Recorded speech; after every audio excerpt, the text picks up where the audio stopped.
Hello বন্ধুরা, নতুন আরেকটা ভিডিওতে তোমাদের সকলকে স্বাগত জানাই। আজ আমরা জানব বল্লাল ঢিপি সম্বন্ধে।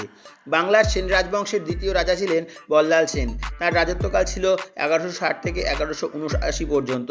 তিনি ছিলেন সেন রাজবংশের প্রতিষ্ঠাতা বিজয় সেনের পুত্র। তিনি সুপণ্ডিত ও লেখক ছিলেন। দানসাগর ও অদ্ভুত সাগর তার উল্লেখযোগ্য রচনা। বরেন্দ্রভূমি, রাঢ়, বঙ্গ এবং মিথিলা তার অধীনে ছিল। সে সময় স্মৃতিচিহ্ন বয়ে চলেছে বল্লাল ঢিপি। এটি নদিয়ার নবদ্বীপের অদূরে মায়াপুরের খুব কাছে বামনপুকুর বাজারে অবস্থিত। বামনপুকুর বাজার অর্থাৎ ভক্ত চাঁদ কাজীর সমাধিস্থল থেকে 5 মিনিট উত্তর পশ্চিম দিকে তাকালেই চোখে পড়বে সুপ্রসিদ্ধ বল্লাল ঢিপি। ভালো করে লক্ষ্য করলে দেখা যায় এই ঢিপির পাশে একটি গোরস্থান আছে। বর্তমানে এটি ভারতের পুরাকীর্তি বিভাগ সংরক্ষণ করছে। ঢিপিটি লম্বায় প্রায় 400 ফুট ও উচ্চতায় 30 ফুটের মতো।